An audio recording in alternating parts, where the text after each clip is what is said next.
2020X 年。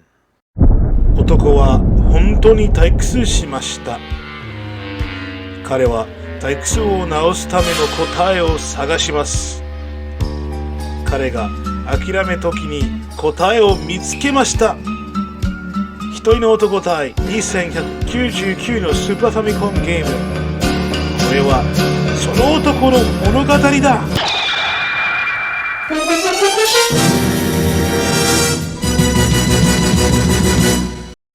Hey guys, thank you so much for clicking on this video.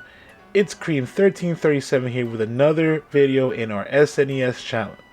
Last time we played Zenihon GT Senshin, Mega Man X2, and Zico Soccer.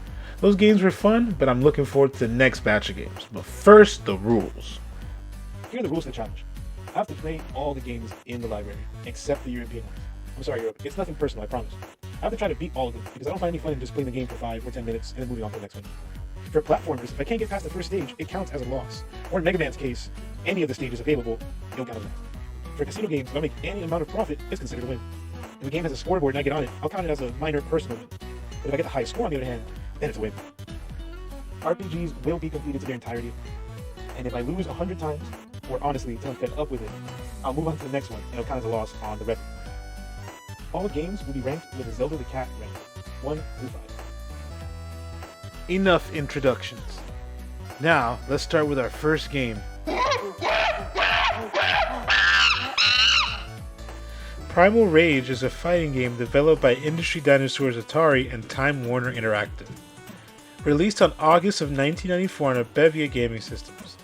To me, this looks like another Mortal Kombat clone that plagued the SNES during the 90s. Hopefully, this clone plays better than the other one. The plot for this game is a doozy. The characters are split into two factions, the Virtuous Beasts and the Destructive Beasts. They're scrapping for the title of Best God. You see, all the dinosaurs and giant apes in this game are worshipped as gods, and the goal of the game is to become the most popular god in all the land. According to animator Jason Leong, Time Warner would have an annual brainstorming session to come up with new games ideas. This is where Primal Rage was born. Where have I seen this before?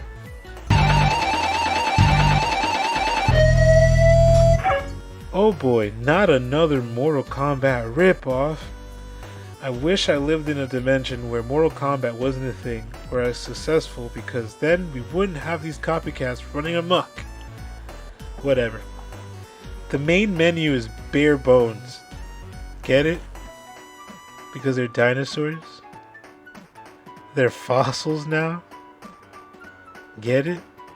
Oh, brother, this guy stinks! There's a 1-player mode, 2-player mode, a 2-player handicap mode, and to my surprise, a training mode. I go over to the character select to see who do I want to main. I picked Chaos because he kinda looks like Donkey Kong. For starters, for an SNES game, the character models look great. The animators went through a lot of work to make this, so kudos to you. The health bar and whatever the hell the second bar is are represented by a heart and brain respectively. My initial impression was that it felt really stiff.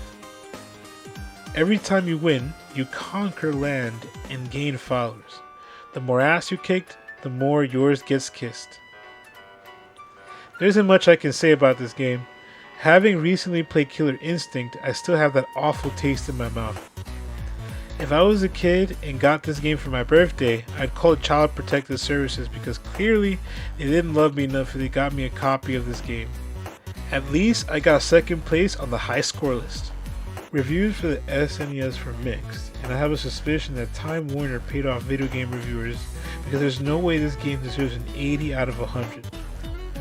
I shouldn't be surprised that Computer and Video Games magazine said, Primal Rage is an imaginative concept with a sluggish gameplay and less than spectacular graphics. Don't give this game the roar that Killer Instinct or Virtua Fighter possess. Still, this dino has teeth. Seriously?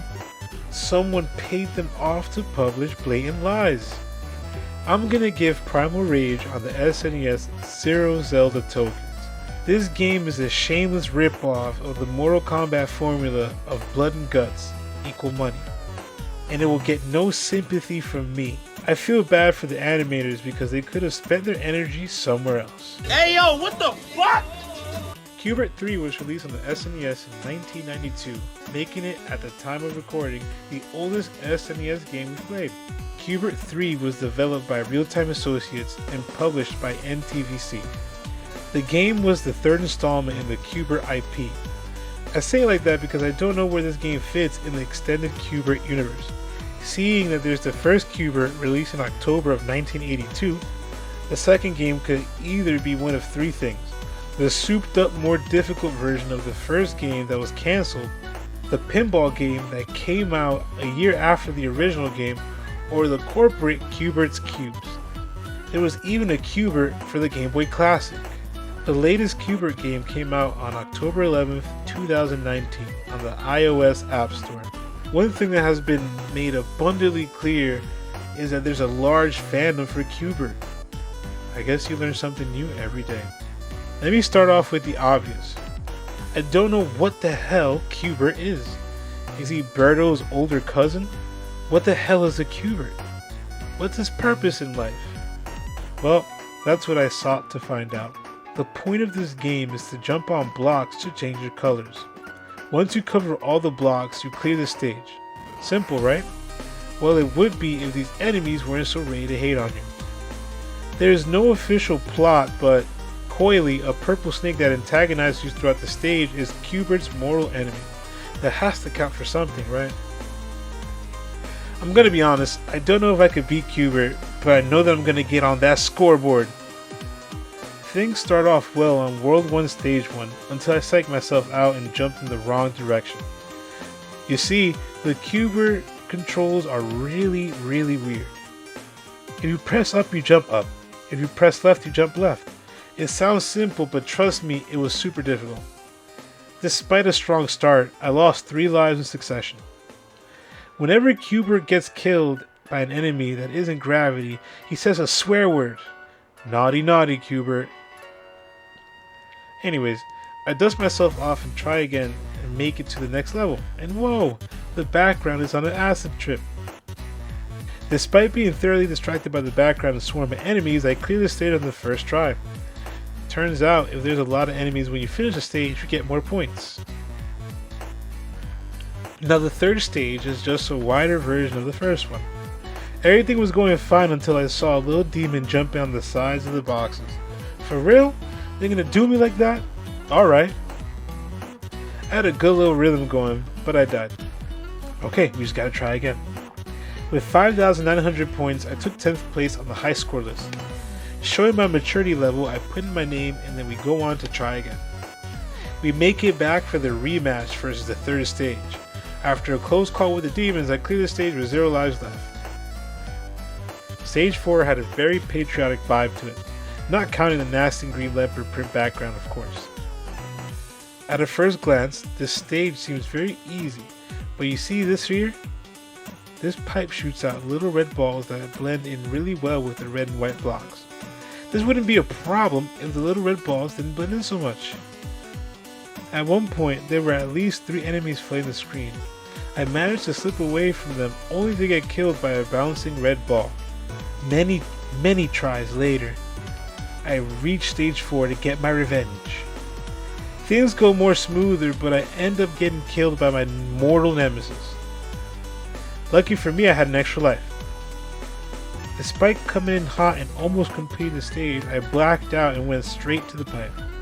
After getting 8th place for the 3rd time, I decided to change my name to reflect how I was, or rather what was I feeling in the moment. Many attempts later, I stepped up to the plate once again. I was running on 0 lives, but I managed to get enough points for an extra life. Unlike every other attempt, I was very calm and collected. I took my time, and even though I lost that extra life, I completed the stage. I ended the stage with 10,650 points, meaning I beat Brimbauer for 7th on the high score list. Take that, Brimbauer. Is it Brimbauer? Is it BRM Bauer? I don't know. whatever. After that, I make it to level 2, and now Q*bert has to jump twice on these clouds to change their appearance. Honestly, they look like teeth to me. I quickly lost my last life, but I was more excited that I beat Brumbauer, to be honest. I really appreciate that if I continue from the game over screen, it'll drop me off on the last stage I was at, rather than sending me to the very beginning of the game. I wouldn't make it past the second stage, but I think this counts as a small victory. Reviews were mostly positive, which surprised me. I figured they would be someone ready to hate on the Berto lookalike. Wait, is Q*bert a Berto lookalike, or is Berto a Q*bert lookalike? Anyways, GamePro from the United States said, if you liked Q*bert in the arcades, Q*bert 3 is a must. For a puzzler, it doesn't top the IQ requirement scale, but you gotta have pretty fast reflexes. Good sound and outstanding graphics make this cart jump. Hop on to Q*bert's pad. Yeah, I don't think I'll hop to Q*bert's pad. I'm good with that. I like the aesthetic of the game. It looks wacky and fun. I wish the controls were better though. Too many times I felt like I was at the mercy of my own controller. I'm gonna give Q*bert 3 2 Zelda tokens out of 5. I won't count this game as a victory, but I'll count it as a small one because I made it to the high score list. Fuck you! The Great Battle 5 is a scrolling action game that was released on December 12, 1995, developed by Saneru and distributed by Banpresto. As you can probably tell, this is the 5th game of the Compati Hero video game series. The series is a crossover between Tokusatsu heroes and giant robots. Tokusatsu are films or TV series that rely on special effects. Famous Tokusatsu shows include Kamen Rider, the Metal Hero series, Super Sentai or Power Rangers, and Ultraman, to name a few. In this particular game, our hero Roar teams up with Ultraman, Kamen Rider Black RX, and the God Gundam from G Gundam. Nice! The story is pretty crazy for this one, so buckle up. Now, I haven't played the other games in the series yet, so I don't know if this is a continuation of the previous game's story or a brand new one, but here we are. Prospectors moved into the planet Garcia for their precious energy-rich gems called Galvastones. The Garcians resisted the gentrifiers for a while until a man named Dada came in with money and guns. If you spoke up, you got put on wanted posters. This became too much for the Garcians and they fled their homeworld. Our heroes from the battle force, led by our main character, found the Garcians and decided to investigate the situation. You get your pick of either God Gundam, Kamen Rider, or Ultraman. I'm a huge G Gundam fan, so I had to rock up with my boy. The stage starts off with a preacher version of the MS-06 Zaku 2 mobile suit, sentencing what looks like a lady Gundam named Noble to death via piranha plant. Brutal. You already know Roar and G Gundam was not going to let that fly though. Right off the bat we start blasting. In true Western gunslinger fashion, we blast a questionable looking piranha plant to save Noble and get out of Dodge. Before we can escape, we're confronted by the big man himself, Dada. In true bad guy fashion, Dada talks some crap and then starts shooting. On my first attempt, I get pretty deep into the battle, but I critically miss the health potion. Midway through the second attempt, I figured out that you can lock the shooting cursor in place while dodging and rolling, which made my life way easier. I thought I had defeated Dada, but I should have known that it wasn't going to be that easy. Dada uses the power of the Galvastones and turns into a giant. This is definitely like a Power Rangers episode. Instead of going for Dada, I shoot the stone that is powering him up. Despite a good effort, I get burned and I lose. Next try goes off without a hitch and we defeat Dada stage 2. It turns out Dada wasn't the head honcho after all, if his first boss status didn't tell you that already. Noble begs of us. Nah, come on, 3, 2, 1. 3, 2, 1. Noble begs of us to save the rest of the townsfolk, and the battle heroes happily oblige.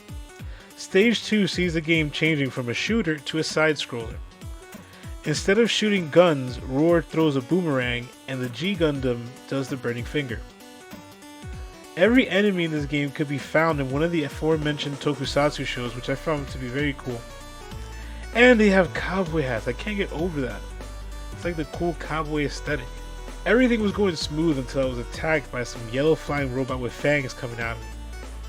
If that wasn't bad enough, shortly after I was jumped by 2 of them. Many tries later, I finally make it to the boss of the stage, a blue Zaku mobile suit riding a sandworm. How menacing. This is where it gets weird. I would jump on the enemy, but it wouldn't die. Either I have to hit it a million times, or I was missing something, but I was not able to kill these beasts. What a bummer. I couldn't find any reviews for the game, so once again, we are tasked with creating history. This game is really fun, and I love the music and look to the game. It doesn't take itself too seriously, and I really look forward to playing the rest of the Great Battle series. If you can, I recommend you play this game. I'm gonna give the Great Battle 5 4 Zelda tokens out of 5. Hey guys, so in the last part of the video, I realized I made a grave mistake. You see, I've been referring to the Burning Gundam as the Shining Gundam, which is a big no-no. Big no-no, only because in the game, Great Battle 5, they used the Burning Gundam, not the Shining Gundam. I got my names confused. That happens. Anyways, remember to hit like and subscribe to the channel where I will be uploading more SNES challenge videos. Remember to share this to all your friends, because hey, you shouldn't be the only one watching this. Tell all your friends about it and their friends about it. And if there's anything you liked or disliked, remember to type it right down in the comments so I can read it and fix it, so I don't continue making the same mistakes. This has been Cream1337 signing off. I'll catch you next time.